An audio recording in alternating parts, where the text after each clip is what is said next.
Hello and welcome to our YouTube channel. That's right.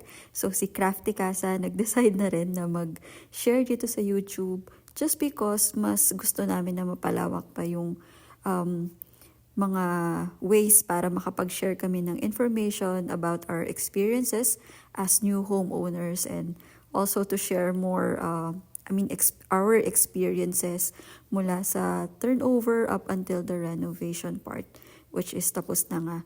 So, ayun, you are all welcome dito sa amin channel and hopefully ma-follow nyo kami rin dito as we go along with our journey as first-time homeowners. Ayun nga, so this time, ito yung part na na-turn over sa amin yung unit. So, ayan kami na husband ko, parang we were excited and I mean, it's the first time na makakapasok kami sa bahay. And ayan, so ganyan yung itsura niya. Well, as promised, sabi nga nila ready for move in or move in ready na yung unit. So ayan, welcome na kami ng I think it's just sa mga admin and together with the engineering team in-assist nila kami dito. So they just showed us around the unit and basically explaining to us kung ano yung mga like yung warranty period and all those that, the steps that we can take if we ever need assistance from them. So, ayun nga, ini-inspect lang yung bahay. Nilibot kami dyan just to show kung gaano na yung, natapos na talaga and 100% ready na siya for occupancy.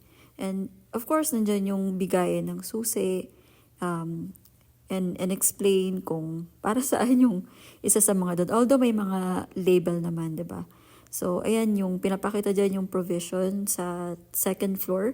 Like, pwede mo nga siyang ipa-extend right after the turnover. At, ayun, ikaw na lang mag-decide kung if it's another room or an office. Well, in our case, we made use of the space as our den or office nga. And we also, like, it's a place for our collectibles. So yan, basically this time natanggal na namin yung jalousie area. And ito nga yung itsura ng bahay during the turnover, malinis naman.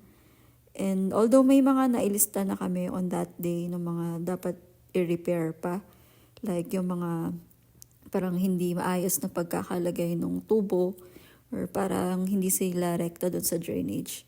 Ayan, tas after the turnover, nagbabalik-balik lang kami sa bahay to check if may kuryente na, may tubig na ba. And syempre nung nagka-water connection na kami, nag-check kami ng yung mga leaks, very important. So yun, sa CR, sa laboratory, sa labas.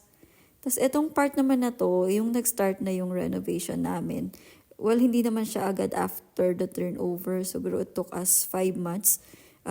Kasi nag-gather pa kami ng requirements for the approval and naghanap din kami ng contractor. So parang naglilibot-libot kami that time sa PPH Calamba and mga ilang contractors din yung nakausap namin and nag-check kami ng mga natapos na nilang unit. So ayun nga, this time, ito na yung time na full-blown na yung construction. So, nagpa-add kami ng garage, ng balcony, ng lanay.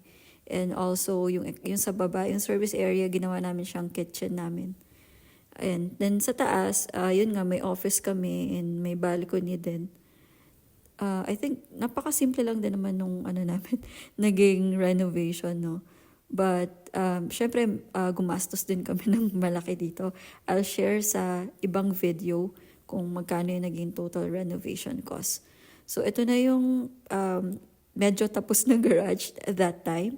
Nakapag-start na rin ng pagpapalit ng mga doors and windows. Tapos, nagpipintura na rin paunti-unti, like yung mga primer. And pinaplan na rin yung mga ilaw this time. So yan, so hopefully makapag-share pa ako ng ibang videos sa inyo during our renovation. And sana supportahan nyo kami dito sa aming YouTube channel.